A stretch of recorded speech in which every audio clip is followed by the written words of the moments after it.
Everybody. Good evening. Good evening, everybody, and welcome, welcome, welcome. We are here this evening for the book of Being, the Ultimate Coach. And I want to just say a little bit about how this all got started to do a reading. First of all, I read in the Facebook page, there were some people who were struggling to get started with the book. There were some people who had read the book 3 times and they were starting again. So people are at all different places. And then I had the thought, wow, wouldn't it be great if we just came together as a community and did a reading of the book? And then, wouldn't you know it, boom, Kristian Helle shows up with his wonderful Facebook Live that he is one of the people who's in the looking to be one of the readers for the audio book. So I called him and I said, well, what do you think about this Facebook reading of the book? And will you do it? He said, yes. And so that's how we got here. And so we want to spend as much time as possible tonight actually reading the book, and then we'll have opportunities for commentaries. So we're going to do the back page and up to chapter 1, and then we'll pause and have comments, and then we will do chapter 2 reading, and then pause and have comments. And just about 5 minutes before, I want to have a little conversation, just asking everyone if this is something that you would be interested in having us do every week, once during the week and once on Sunday. Just a reminder, we're going to do this again on Sunday, but Sunday is going to be focused on the document. Ooh. So with that, I'm going to turn it over to Kristian. With your hand clap. Thank you for being here. Woo! Everybody, thank you. Thank you, Rain. Thank you for the idea and putting this all together, and let's get started, people. All right. Dear potential reader, as you may have noticed, there are no testimonials on the back cover of this book imploring you to read it. I vetoed that. The only testimonial I am interested in is the one you will have from reading and experiencing this book. Please do not read this book about me. Read this book about you. Read it about being. As you read, ask yourself, who would I need to be a more loving person? Who would I need to be a more effective parent? Who would I need to be to create a level of confidence that is remarkable? Who would I need to be at peace with who I am? Who would I need to be fully in love with myself and my life? Who would I need to be to live the most extraordinary life I can live? I promise you that if you read this book with the intention of expanding your state of being, you will do exactly that. Your experience will be remarkable. Who you are being is everything. Loving you, be blessed, be you. Steve Hardison.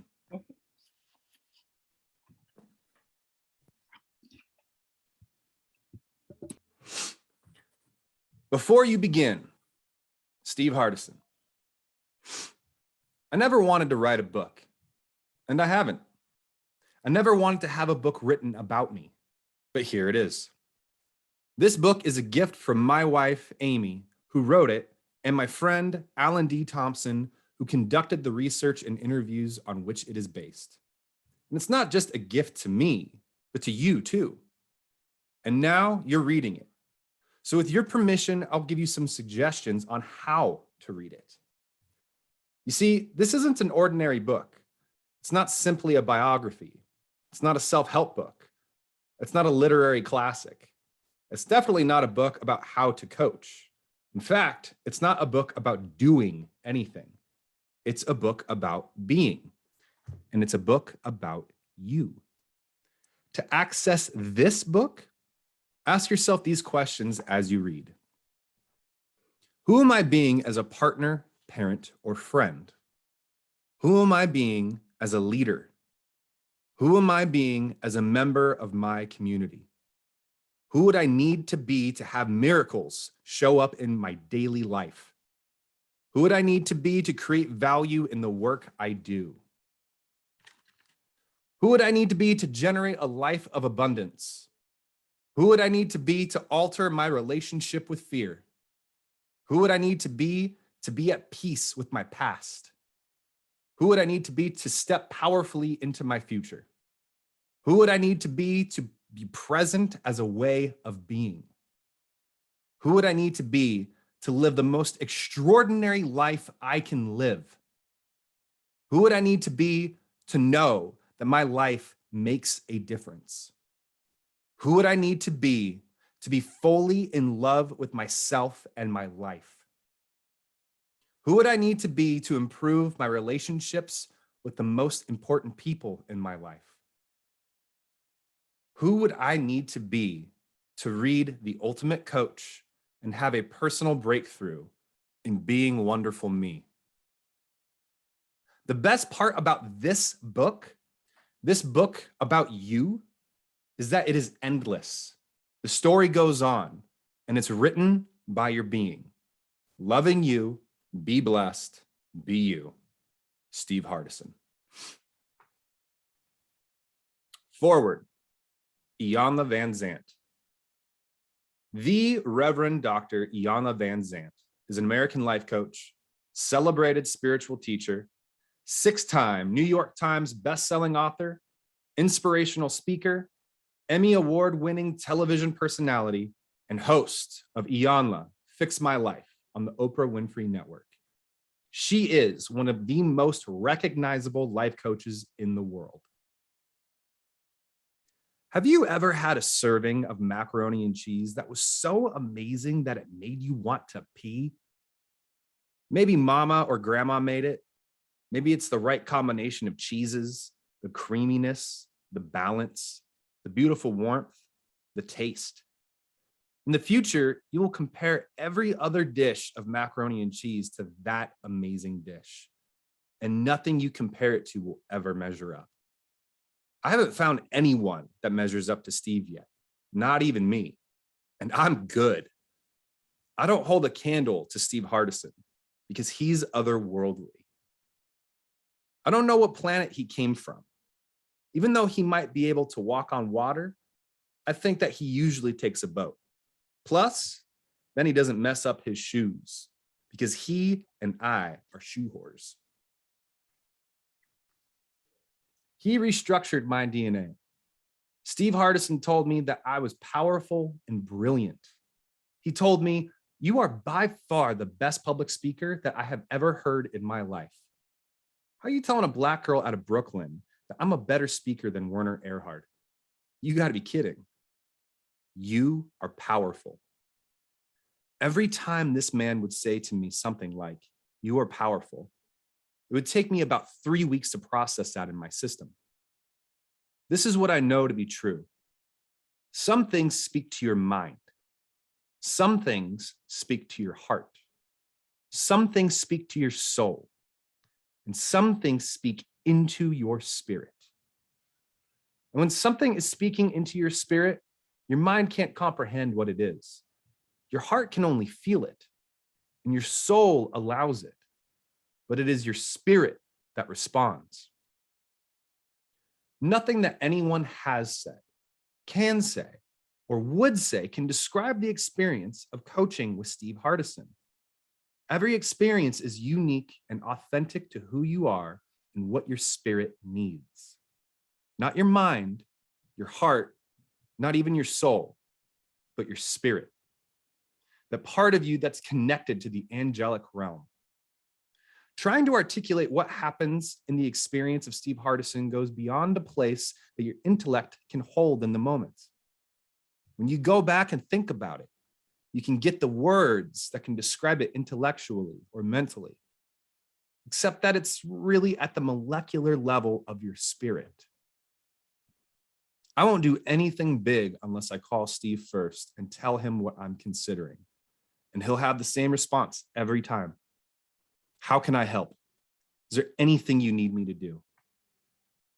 I just want him to hold that space because he is a mystic and he is otherworldly.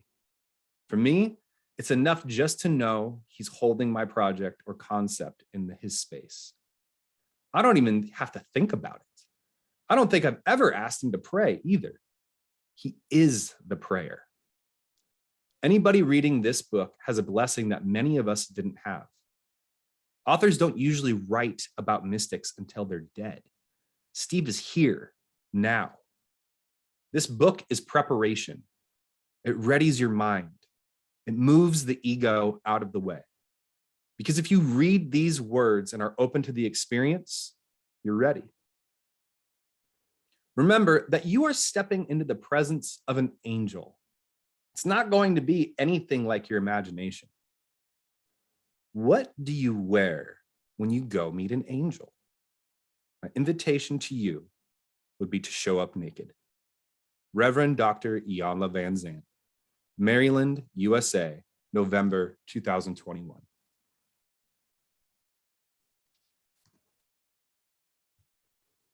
Chapter 1, Enigma. The employee sitting at the conference table was despondent. He had, in his own words, a long history of failure, addiction, bankruptcy, and real chaos. But those were the old issues, the resolved ones that only rumbled occasionally. Currently, his tectonic plates were in motion. His wife had just been institutionalized. He was raising 4 kids by himself. He was in debt to TimeMax, the company he worked for. It would be so easy to be swallowed up. If you could do anything, asked Steve Hardison, the coach who had recently been engaged to work with the executives at TimeMax, what would you do? I would write books and I would speak. Have you done either of those things? The man shook his head. You do realize that you work for a company that sells speaking and training, said Hardison. I asked the company president if I could be a speaker, and he said no. Hardison was quick to respond. One guy tells you that you can't speak and you quit? You have to do better than that. Look, I'll arrange for the room and you can speak next Thursday night. On Thursday night, Steve Chandler showed up to speak. Steve Hardison showed up to listen. He was the entire audience. The next Thursday night, 10 people came to listen to Chandler. One of the 10 was Patrick Provo, a friend of Hardison's. Patrick recalls, it was grim and dull. By his own admission, Steve Chandler was a terrible speaker with crippling stage fright. He had a lot to overcome.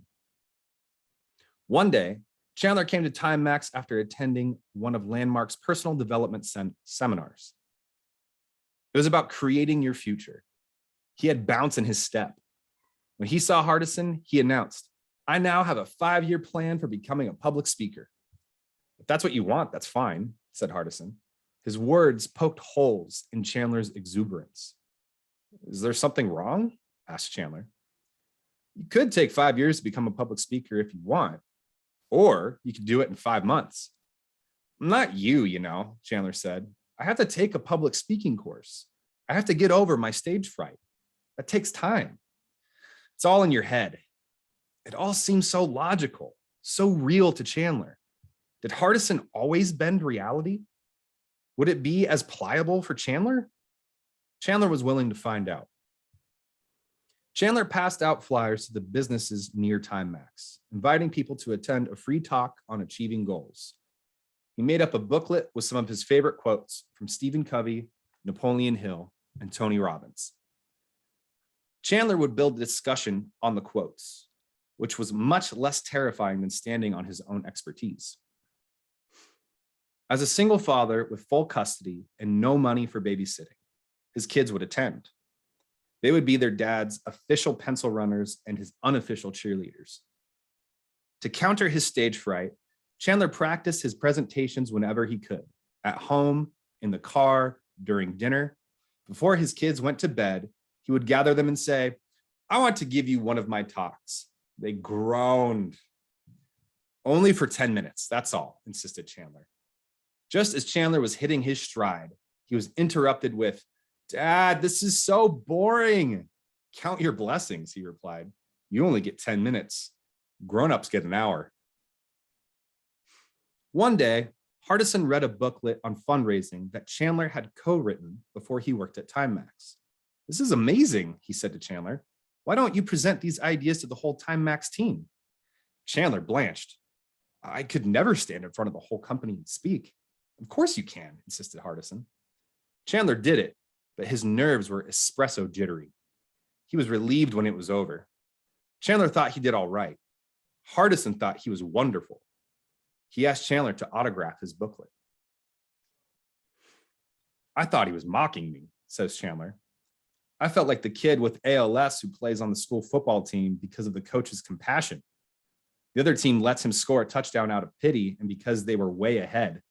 The crowd is cheering, not because the kid is wonderful, but because he showed great heart. Why do you want my autograph? Asked Chandler. After all, I'm in the company, and this isn't a real book. I want you to remember this moment, replied Hardison. Something miraculous is going to occur out of what you did today. You will be a world-famous speaker one day. Chandler didn't believe him. Today, Chandler is a highly sought-after speaker. He is the author of over 40 books, which have been translated into 25 languages.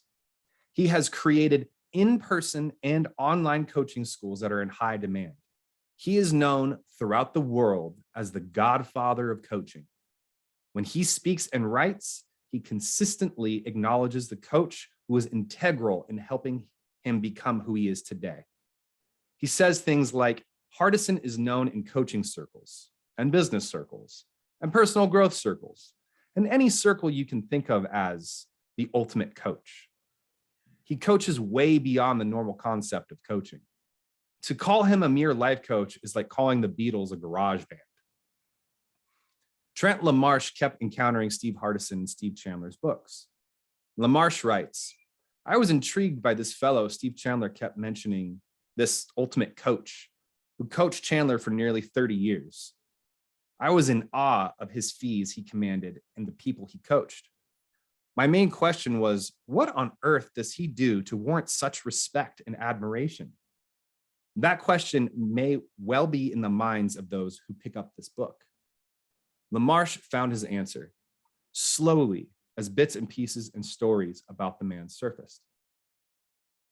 Within these pages are bits and pieces and stories that reveal Steve Hardison. There are stories about Hardison's childhood and family of origin, the people and disciplines that shaped his thinking, and the path that led to his coaching. There are principles that are fundamental to his coaching. There are stories from people Steve has coached. These stories are the warp and woof of this book. They approximate, as much as possible, stepping into Hardison's office and experiencing his coaching. Beyond that, there are stories of Steve Hardison the man, stories that delight, stories that evoke a giggle or even a belly laugh, stories that baffle, and stories that astound. There are stories that leave readers inspired to live big and bold, alight with the fire of their own possibility. Perhaps we, like LaMarche, can start to understand Hardison through these stories. Or perhaps we will understand him when we read about the things that nearly crushed him. Or perhaps we will never totally understand this enigmatic force, this Tasmanian devil of passion and power. Perhaps we don't need to.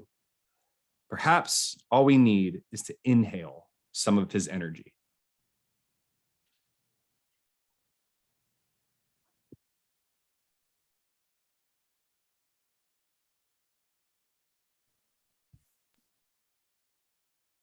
Wow. I just found myself as I was listening, having reactions in my body. At moments, I felt like I wanted to tear up and cry. At moments, I felt like this something going on here in my heart. And just appreciate, Kristian, your reading. I just appreciate just being able to sometimes close my eyes and just listen. And I heard some things that I hadn't heard before. And to listen to it as if you were talking about me, Oh my God. I want to open it up for people to share.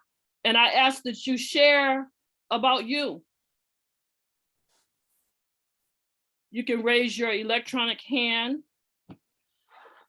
We have a small group here on. Welcome, my friends. Hi, everyone. Hi. Whoa, the sides are in the house. My goodness. Rain, this is Eric. I wanted to make a quick comment.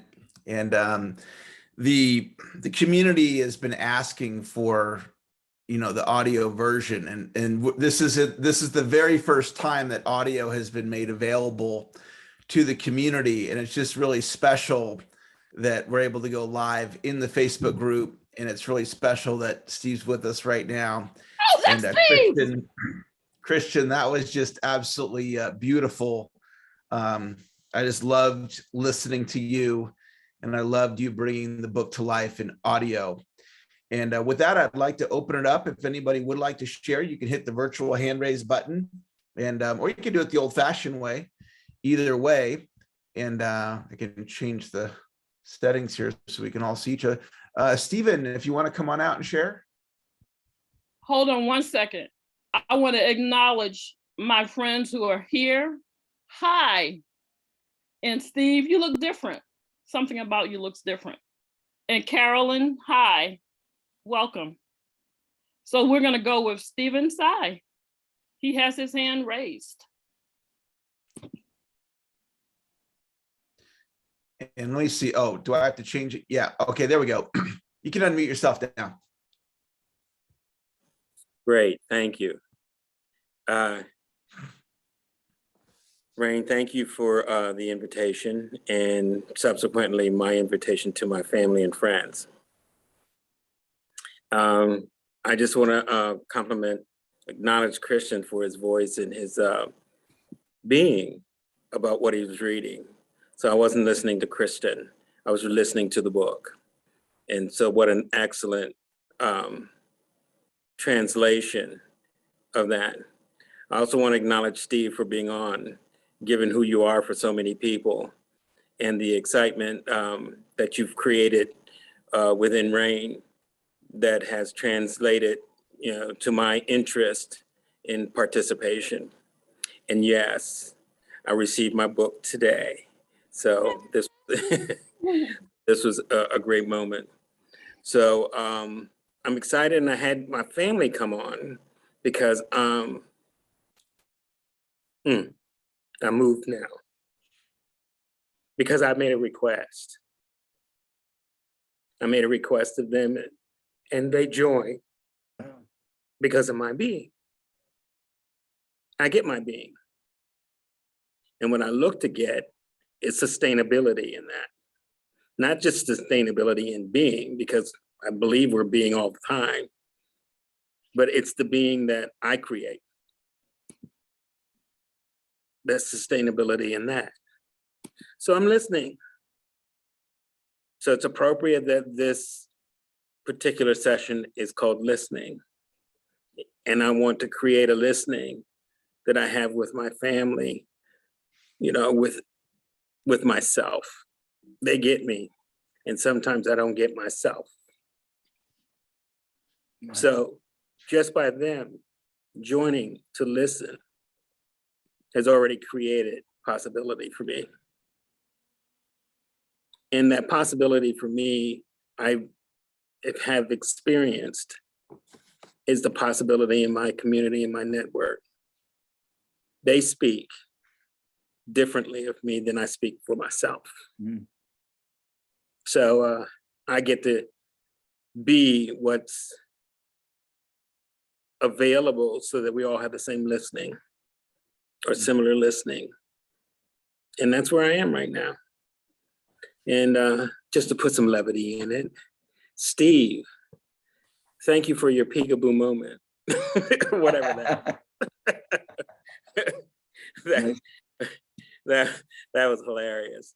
So thank you for the levity, which I use in creating my being and creating, tranquility around me. So my declaration is peace and tranquility. my intention is sustainability of that. So thank you. Thank you so much for sharing, my friend. I'm sure after this, we'll be talking some more. And I just want to, again, I love your family. That's my family. What am I talking about? I inserted myself. And your mom's here. That's awesome. And Dominique, I got your hello. Caroline, or is it Carolyn? Oh, it's Caroline. Thank you Caroline. for asking. Sweet Caroline. Yep, that's my song. Neil Diamond wrote it for me. And I'm just, thank you, everyone. I encountered Eric Lawfalm in October and joined one of his groups. And Eric told us in December about you, Steve Hardison. I must admit, I did not know who you were before. I am so glad I know who you are now. Thank you for being you. I just got the book last week. I've been halfway through it. I was on the live stream on Sunday. So I took the screenshots of your toes. That was great. There's the fingernails. Yep, exactly. This is an amazing community. I'm in process of reinventing myself because this person behind me, who's my wonderful late husband, Christopher, who is a brilliant development scientist. Wow. He passed away in 2020 after a long illness. I'm steward of two very important global scale development projects that he was in the process of doing: ozone shield restoration and a hydrogen fuel project called Extensible Power Systems. So somehow, and I'm also a fine artist, and I'm also a business development person, which is what I do for money at the moment. But somehow I am going to make happen getting to the right people to move his projects forward. Thank Yes, you. Steve. I can connect her with someone really important that would be really great for her. Thank you. How should I, Just after this, I'll give you my phone number. I don't Yes. want to interrupt your deal here course. with everyone. Let them speak, but I have someone that will. This is wild. okay. Very good. That because I need, I'm steward of these technologies and the business and political strategies, how to implement them. And yeah, thank you. Enough said. I follow my intuition. I'm here tonight because I saw something on the Facebook page 2 hours ago. About 10 minutes ago for me, and I'm telling you, it's amazing that I happened to be on while you're saying what you said, because I wasn't going to be here, and I'm not very technical, so it was tough to get on. But about 10 minutes before it was on, I'm trying to find out how to get it on, and then I'm looking at you, and we don't know each other, and I'm in love with you, and I'm sending you signals. Did you see all those? Oh yes, thank you. I love it. I live my life through intuition. I always have. I mean, my husband and I, when we met 40 years ago, we recognized each other. He used to say he was slow. It took him 10 days. It took me 2. You know? So I believe in that. I believe in serendipity, and there is no coincidence. Yeah, beautiful. And what needs to happen will happen. But thank you. Would it be okay if I just give her my phone number so she doesn't have to go try to find it? Yeah, I can get it to her, Steve. that's great. Caroline and I were connected, so I'll get it to We're her. connected. Thank Was you. there anything else, Caroline? And I didn't know if Natalie. No, I had just want to say something thank you, Kristian. I so enjoyed your reading. Just what was also said, that it was clear, because I've read those words just so recently. And I always read the front and back of a book first, the fly leaves and everything, before I read the inside. And exactly. Thank you. And looking forward to the audible version. Thank you, Caroline. We're going to have Natalie share, and then we're going to go to chapter 2. So Natalie, how are you tonight? I'm great. How are you? I'm doing fantastic. I just jumped on, so I'm not sure what we're sharing. I just felt that I should be in this group. So We read up, you're in the perfect right place. We read up to chapter 1. Oh, And so people were just sharing. Yeah. So Yeah. what's that? They shared what they wanted to share about them. I asked that they have the sharing be about them. Okay. So yeah, when I first read the book, chapter 1 spoke to me a lot because Steve is actually from the area that I grew up in. And I had a single mom and that kind of stuff. So yeah, I related a lot to that. So. Well, Natalie, one of the things I thought about was, Ayanna Van Zant and Chandler, they're amazingly powerful people. And just to get a window into their self-doubt. And so I had to look at myself and say, where do I doubt myself? Where do people say that I'm amazing and fantastic and wonderful? And I say, me, or I deflect that. And so really reading that book as if it's about you, we pick up things, we see things. And every time I'm on my 3rd reading, and every time I read it, I see something different. Yeah. So it's such a pleasure to have it read to me. It's a different kind of somatic experience. Okay, I guess I should grab my book. I apologize. Well, you could grab your book, or you could just grab your ears and just listen. I will. It's up to you. I'll happily do that. I'm doing a little bit of both. Great. So Kristian, are you ready? Thank everyone who shared. Thank you. Steve, may I ask you really quick the proper pronunciation of your mom's name? Maureen. Maureen, thank you. Maureen. All right. Part 1, the life. Chapter 2, roots. 2 handsome airmen stood on the right of the road with their thumbs in the air. It was 1944. The war still raged. Maureen and her girlfriend were driving by Hill Air Force Base when they spotted the airmen. Should they stop? Why not? It was a split-second decision that lasted a lifetime.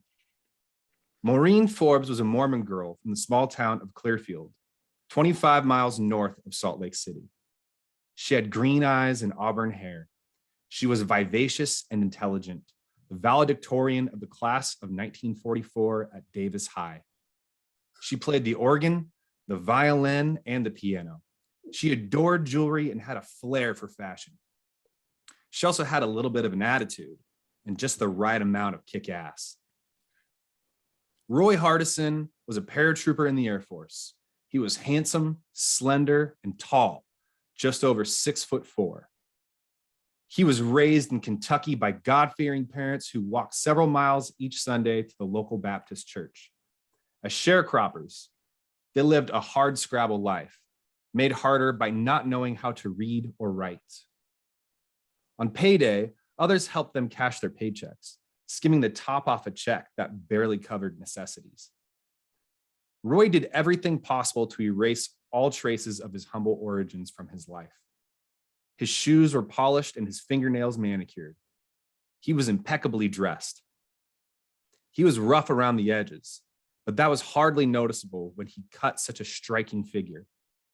And it wasn't just his appearance. He had charm.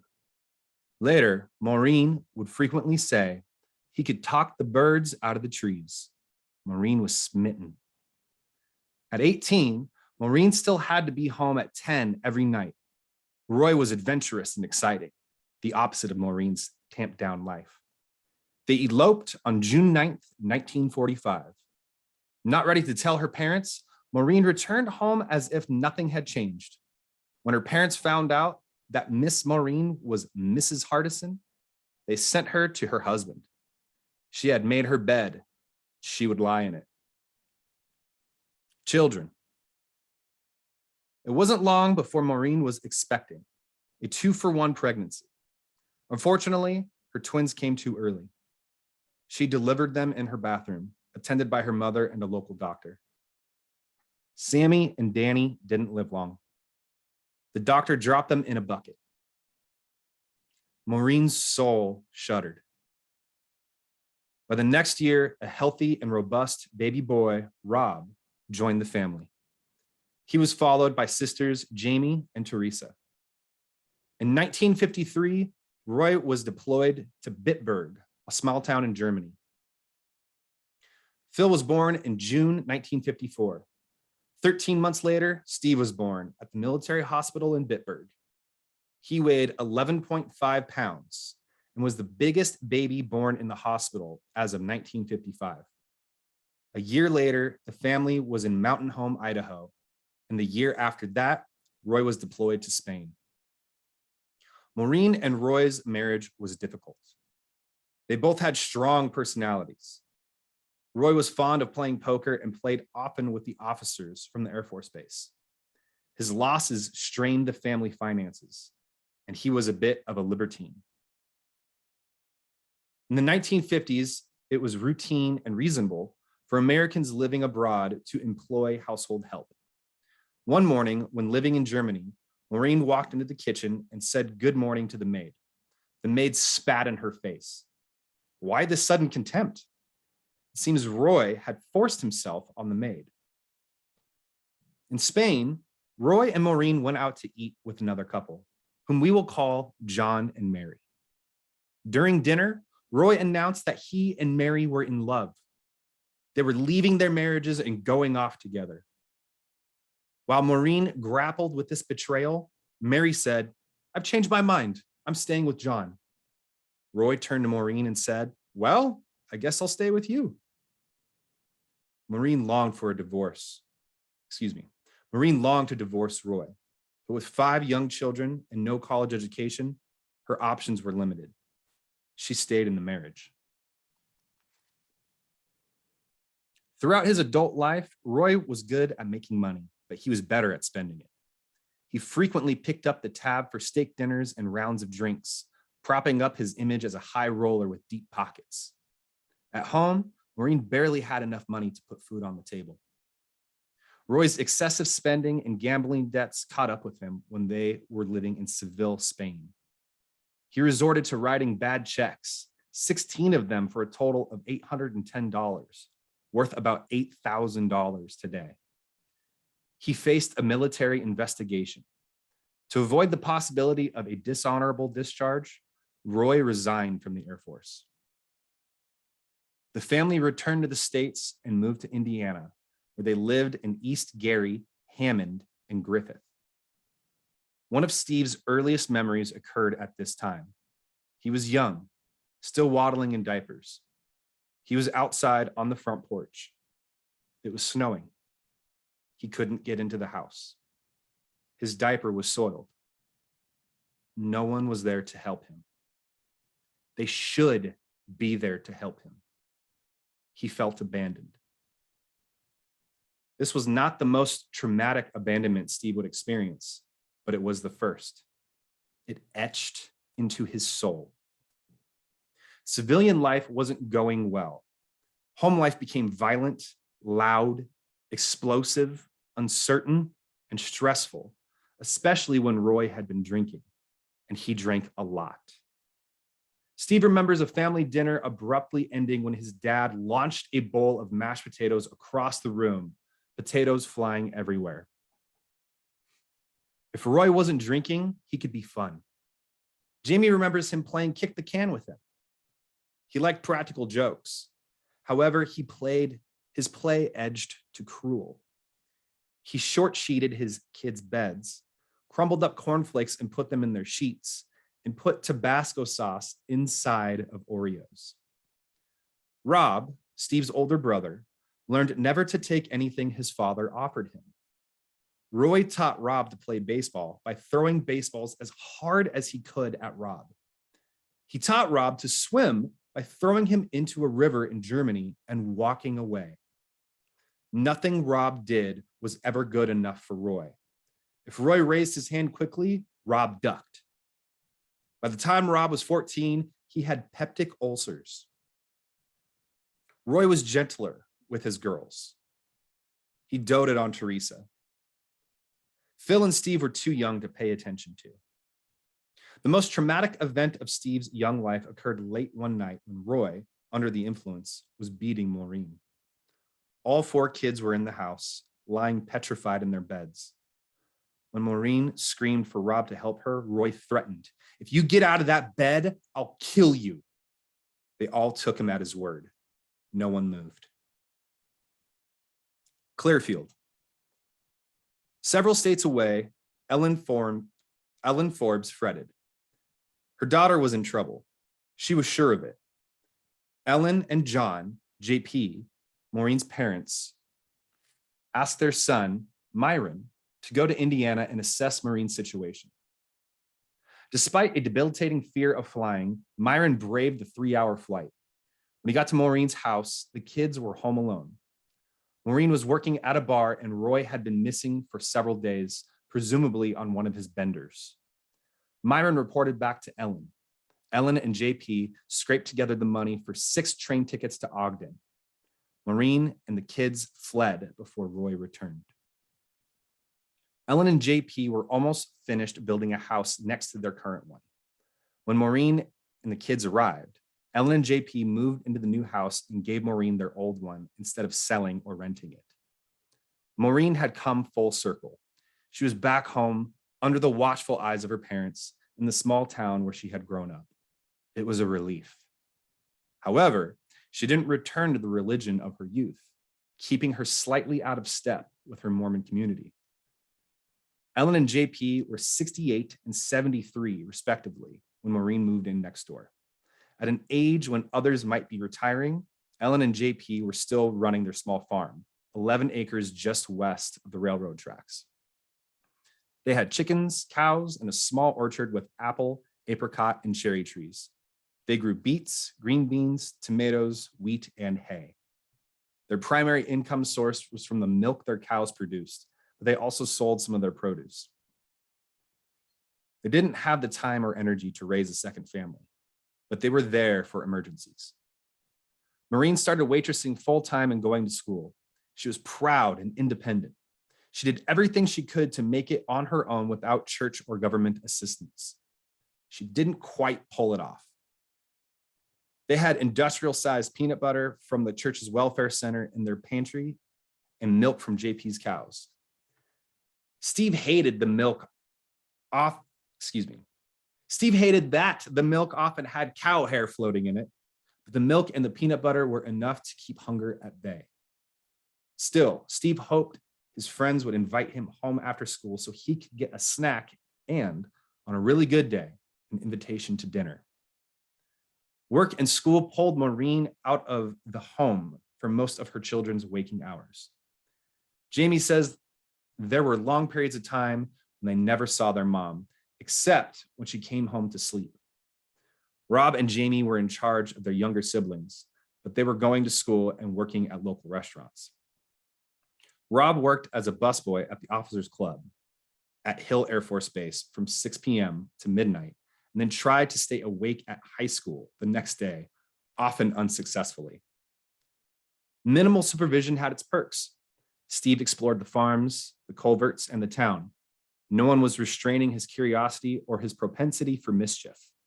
No adult was hovering. No parent was pushing compliance.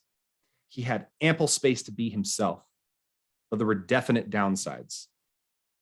There were few family dinners and no family vacations. As far as Steve was concerned, they were a group of lone wolves living in the same house. Steve's dominant memory of his childhood is being alone. He came home from school to an empty house. When he played sports, no one was there to cheer him on. If he was sick, he was home alone. Once he had an adverse reaction to a medication and suffered hallucinations. He had to sort out reality from terror by himself. Often, Steve had to figure out his homework by himself. He had questions about life, his body, and his future. Usually there was no one around to ask. The worst time to be alone was night. Sometimes he called Grandma Ellen and asked if he could come over. She normally said yes, but Steve was terrified of the dark, a fear that lasted until he was 15. To get to Grandma Ellen's, Steve had to cross the sector of terror between his back porch and his grandma's back door. It wasn't far, but it felt like 3 miles. Steve's fears weren't groundless. Sketchy looking men frequently walked by Steve's house after working at the nearby Job Corps, a job training program for at-risk young adults. One night, an intruder entered their home through Steve's window. Steve feigned asleep while the man hovered over him. The intruder's intentions, whatever they were derailed when Maureen shrieked, "Rob, get your gun! Someone's in the house!" Her bluff worked. The prowler bolted out the window. Steve was not the only one afraid in the Hardison household. From time to time, Roy called Maureen and threatened to come to Utah and take the kids. Because of this, Maureen never insisted on child support. She never received $1 from Roy to provide for his children. It was worth it to keep him away. Once, Roy did show up. Steve was young, about 5. He remembers his dad putting him up on the back porch. Steve pointed to the mountains and said he would like to go there. Roy said he would take him. Steve never saw his father again. These experiences left their mark on Steve. When Maureen left Roy, Steve lost the father figure in his life, but he also lost his mother. Her heart was with her family, but her time and energy were committed to temporal survival. Deep down, Steve knew that when you are 5 years old, adults should be there to help you. He also knew that when a dad says he will take you to the mountains, he should do it. How disappointing, how infuriating.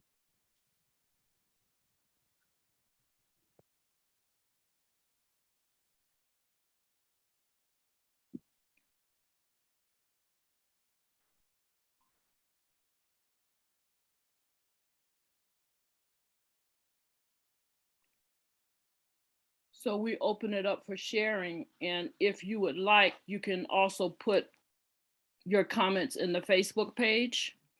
And we have about 10 more minutes. So if there's anything anyone would like to share, you can now.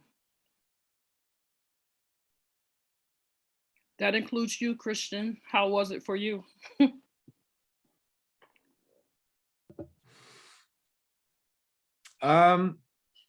It was fun. It was fun, and it's awesome to be able to experience this with everybody. And I'm not gonna lie, it's definitely different, like reading to an audience of people. I almost feel like my librarian when I was a kid, and he would read to the class, and I would just be like sitting there in awe and just, watching the pages being turned. But yeah, it's a really cool experience. And I thank you, Rain, and I thank you, Eric, for setting this up. And, thank you everybody for showing up. Mm-hmm. And again, I just emphasize the power of reading the book as if it's you, because there were moments that I could walk right with you. And Steve, Sai and I, we have this expression that we say, my version. So perhaps everyone here, as you're reading the book, there are parts you could like clearly say, I have my version of that story. So we have just a few more minutes. So Caroline? I just wanted to say And to then Steve, Stephen. Mm-hmm. I just want to say to Steve, I'm sorry that you had to go through that. I really feel that. I'm sorry. No one should have to go through that.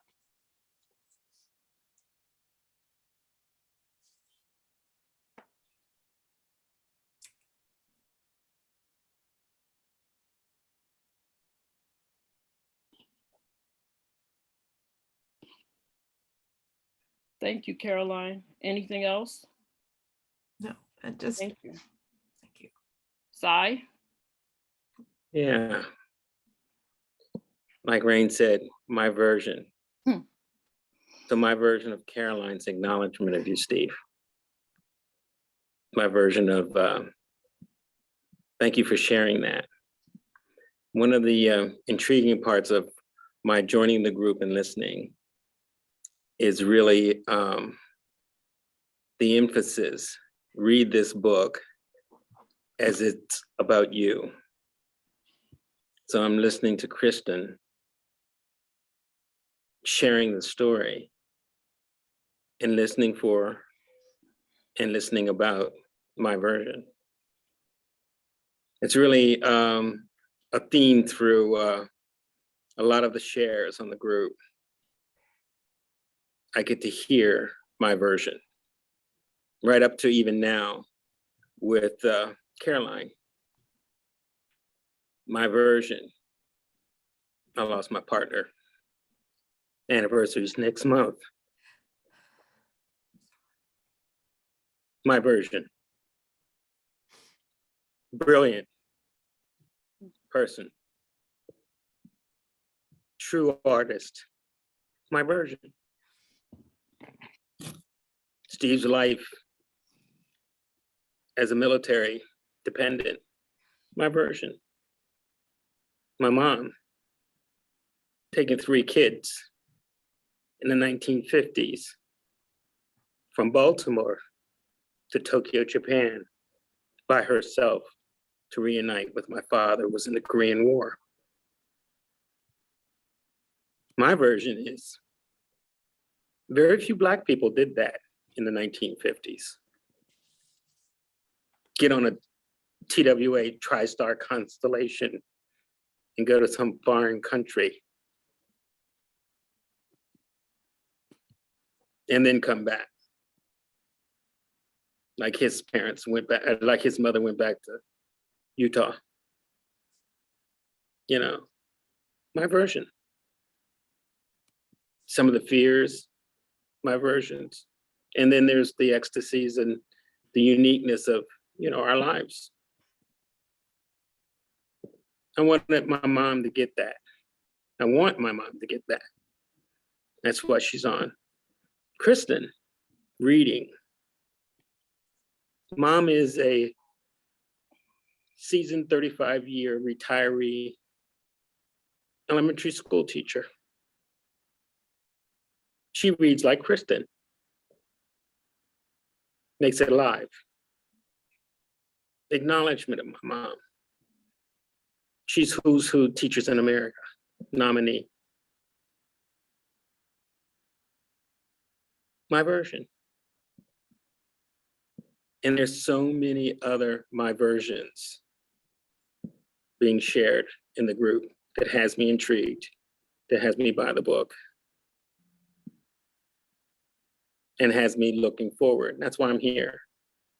Yeah, I'm no fool. It's easy. Somebody just read the first couple of chapters, right? And I'll be there on Sunday. Thank you, Sai. And hi, Mother Sai. I'll be talking to you. So Eric, and then we're gonna wrap up. I want to share a couple things. I want to acknowledge Rain and Kristian for just stepping up and championing tonight and just like taking ownership and making it happen. And you created something really special for me and for everybody that has a chance to be here live or watching the replay. And that part of the book was very inspiring for me. Just one piece of my story growing up is my mom left when I was 10, and she just moved away and I ended up living with my dad and my stepmom. And at the time, they did not have a plan for my sister and I. So here I was living with my mom and everything's kind of going good. And then all of a sudden she just picks up and moves away 2 hours. And I ended up in a home where I'd never felt wanted. And I struggled with that my whole life until just recently, because of this book and some interactions that I've had with Steve and seeing how he's worked through it and he is where he is today. It really inspired me to let go of things I've been holding on to for over 50 years. And if any of you were at the event with me at the event in Arizona on Sunday, my father was there. And he was there because I chose to let go of some really deep-seated anger that I had towards him. And I just let it go. And we had a chance to have we had a miracle moment. of him being there and some healing. And I've invited him to be a part of our group, and we might see him in the group here, which would be wonderful. But the book is helping me heal from decades of pain from things that I endured growing up. So, Rain, I'll turn it back to you. Thank you. Wow.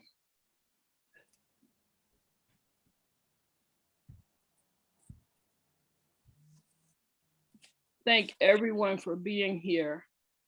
I'm just left with some things about my own life, and realizing that I've come to how blessed I am to come to the point of acknowledging the good, the bad, the ugly, all of it, because I think it made me who I am today. And I think all of the things that Steve went through made him the man that he is today. And that took something to come to that point when you can just love all of it, or bless all of it, or more importantly, be with all of it. We're going to have another one of these on Sunday. The reader might be you, whoever shows up. So we will hear different voices. And this is the first time that we've done this. And I wanted to, if you could put in the Facebook page, if you're interested in us doing this once a week, we could start the book at one point and then go through the whole book and have this same kind of conversation. Thank you. I love you. I appreciate you. It's time to go now. Rain, ditto. Thank you, Rain, Kristian. Thank you, Steve, for everything. Eric, thank you. Thank you. Eric, for That your was beautiful, everybody. Yes, thank you. Technical support, Eric, Kristian. Woo, woo, woo, woo. And that guy there, I think he's Steve Hardison. Oh, Steve, I have some. Steve, you'll love this. I'll do it in the replay. Good night, everybody, or good morning. Good night. Bye. Bye-bye. Bye. Thank you Good again. night. Bye-bye.